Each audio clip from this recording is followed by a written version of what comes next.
Hello, and welcome to Recreational Boxing. I believe this is my fifth installment, and my name is Fred Widdison. I've been a boxing trainer for 30-some years, and I just thought that maybe some people, with the pandemic, we all learned to work out in our homes.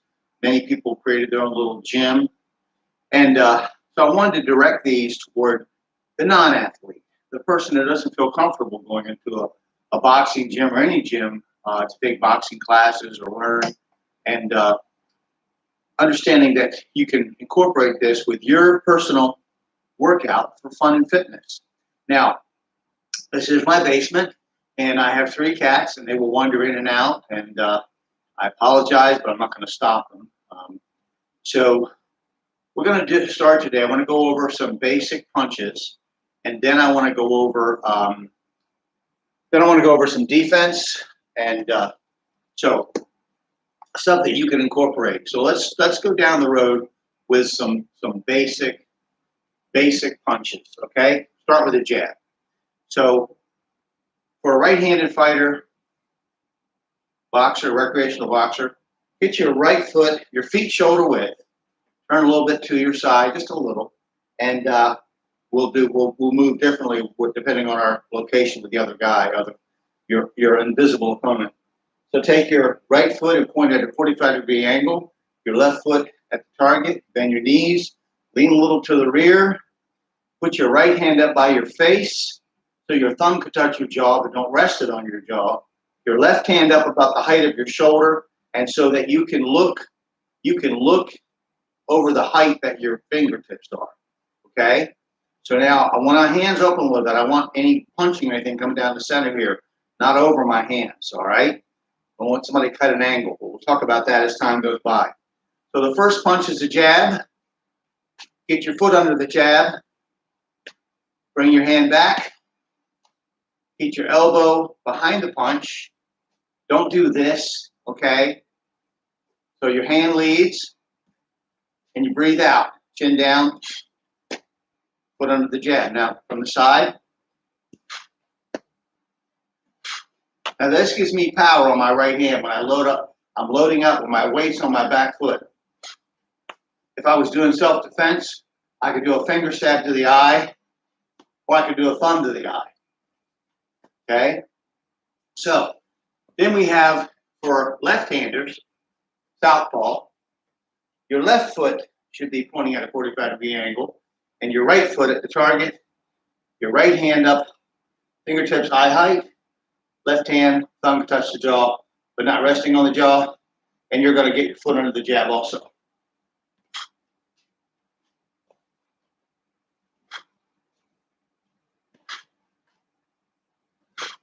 All right. Keep your hands open for speed. If you make a fist, you're going to slow your punches down. Make your fist when you hit. All right? So when you're practicing, boom, that's when you focus, okay? And the karate guys talk about the snap of the gi is focus. Well, your hand's going to focus when you hit, boom. Now, hands should be just a little bit in front of your face so that you're faster. So now we'll do a right cross. So for the right-hander, put your arm straight out. It's called a right cross because it crosses their jab. It doesn't cross your body. You don't throw it like this, okay? So straight out. Now my head's over my left foot. Was over my right. Now it's over my left. Straight out, chin down, straight out, breathe out, chin down. Okay, right cross to the side. You're screwing yourself into the ground so your height actually changes. So bang. Okay, for southpaw, left cross. Back. Now see how I turn my heel out, which turn my hip and my shoulder in. I want to get maximum power on my punch. So right cross to the side, a left cross to the side. There you go. Okay, so again, I look over my previous videos. Left hook. Once I threw this, my head's over my left foot. I'm going to take this hand and this head. I'm going to go to that side. I'm going to go bang. So I'm punching through the target. Now, when this foot comes down, hits the ground, that's when I hit. So bang, I hit my target. Bang, I hit my target. So I'm here, hook. Here, hook, chin down. Southpaw. Here, hook. Here, hook. Here, hook. You'll notice this is the same movement for a slip. Very similar movements. You want to practice that. Shifting your weight from one side to the other. Now we'll do an uppercut. A rear uppercut should only be thrown when the opponent's eyes are at your height or lower. So what I'm going to do is I'm going to kind of get down and shoot this up in the center. Okay? Okay? Don't drop your hands low. Same with the left side.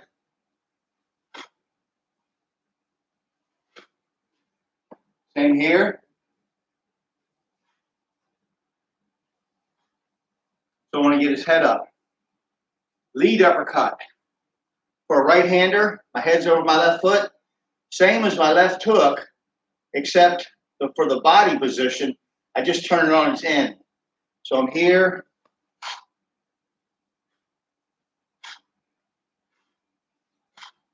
Down, up. Left-hander.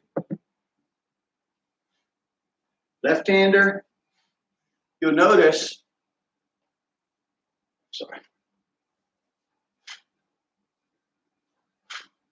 you'll notice that if we're right-handed, our power hand is back. Our left hand leads. If we're left-handed, our power hand is back and our right hand leads. There's a different body dynamic. If you think you could be ambidextrous as a boxer, you will be a rare individual indeed. Most people are not able to fight both sides effectively. Usually, I'm not saying you're not special, but usually a right-handed fighter, when he gets into a left-handed stance, for whatever reason, leaves his body open. Just gets hit over and over again here. But that's, you're fighting for exercise and fitness. I just want you to keep these principles in mind. Okay, so you did the uppercuts. Now, we have an overhand right. Now I'm going to turn it upside down. My right hand, remember that? I'm going to throw it like this over their guard. Here, elbow up, fist upside down. So here. Okay. So now, left-hander, overhand left.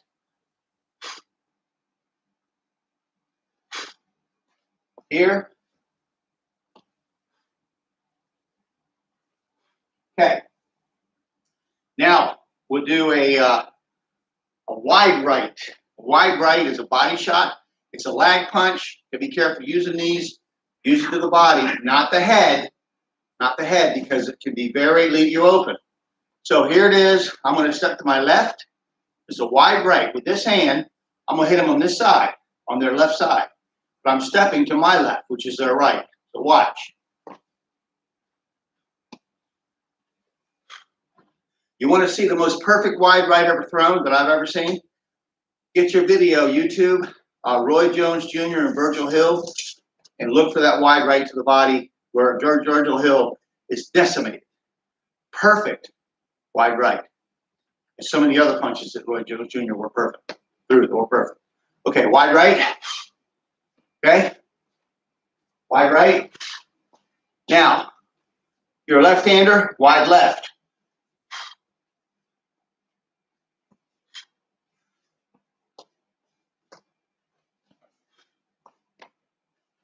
The lag punch kind of drags. We'll do this with the left hand too as the lead later. It's kind of advanced. So, okay. So body hooks. So your left hook, if your arm is 90 degrees, your hand should be flat. As it goes out, you throw the hook out further, it gets vertical, and it comes right back down a circle. A body hook is going to be palm up. So I'm here, same motion as my left hook and my uppercut, and I go wham, wham. Now with a body hook, you don't always have to have leverage. You can throw it flat-footed to get their hand down, because body hooks do hurt, even just an arm punch. So if you do it like that, you can do that with a double left hook, and we're going to talk about that later, probably in the next video. Okay, so body hook, wham, right under the last rib. Wham, just above the belt. Wham, okay? Left, okay, this is side view.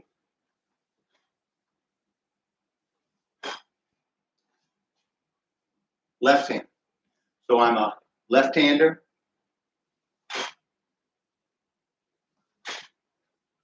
Okay? Now, if I'm going to do a reverse body hook, like a right hand body hook for a right-hander, that's going to be kind of very sketchy if you do it from the rear foot. It's better to step forward, like slip their left. So, like if I slip, then wham, right underneath it, their jab. So I'm here, I slip, wham, underneath their jab. Hit that rib. And we'll do other things after that, like uppercuts and hooks and stuff. So for left-hander, so again, forward, boom, last rib, okay? You hear? Forward, boom, right on that last rib. Okay, so we did jab, right cross, or left cross, lead hook, left hook or right hook, right uppercut or left uppercut, rear uppercut, lead uppercut, which would be left and right. We did overhand right. We did wide right. We did a left hook to the body, and we stepped forward with a right hook to the body. There's more punches, but let's stick with these for now. Now let's go over to some basic defense. One, using that same leg motion I said, when a punch is thrown fast, they have no control over where it goes. They can aim it and throw it, but it's going to go too fast for them to change direction at the last second. So all you got to do is get your head out of the way, okay? But every punch in boxing, because boxing, as many famous trainers have said, is very important to understand. Every punch in boxing sets up the next punch. Every move should set up the next punch. So while you could slip like this with your feet flat, and you've seen many professionals do that, there's not a lot of leverage left in for your counter punch. So let's slip.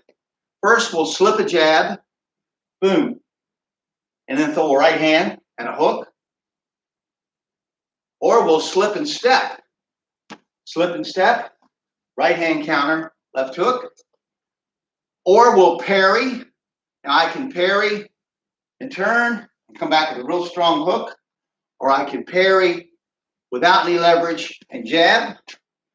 We're going to catch, jab. We're going to catch, cross. Okay? Now, let's just stick with that for the jab. Now, if you're going to slip inside the jab's coming at you. This is for right-handers. Left-handers have to reverse everything. The jab's coming at you, and I get caught inside. I need to cover their right hand so it doesn't hit me. It's hard to throw a punch when somebody's hand's laying on it. Just lay your hand on it and then throw your hook, okay? So slipping inside, cover, and hook. Then what would happen is you could slip inside the jab and you could duck and roll and get out and throw your counter. Or you could slip inside the jab and then do a double left hook. We'll talk about that more later. So those are some things for the jab. Those are some offense, some things for the jab. Next time we're going to add some 1-2s, how to put some of these punches together, and we'll go to defense for the right cross or left cross if you're a left-hander. So that's enough for now. This is just to include this in your routine. Maybe you walk Maybe you do something else, shoot some baskets, whatever you've got at your home. So you want to do some boxing moves to add to this. This is, I wouldn't say this is necessarily for somebody who's going to compete, because there's a lot of things more that I would do if you were going to compete. A lot of conditioning and things like that. So, but let's start with this, and then we'll go and we'll build on this. And you've got 5. So watch them and think about them. And don't you make comments if you have questions, or if you don't like something I've done. That's fine too. So I look forward to doing this again, and I hope you have a good day.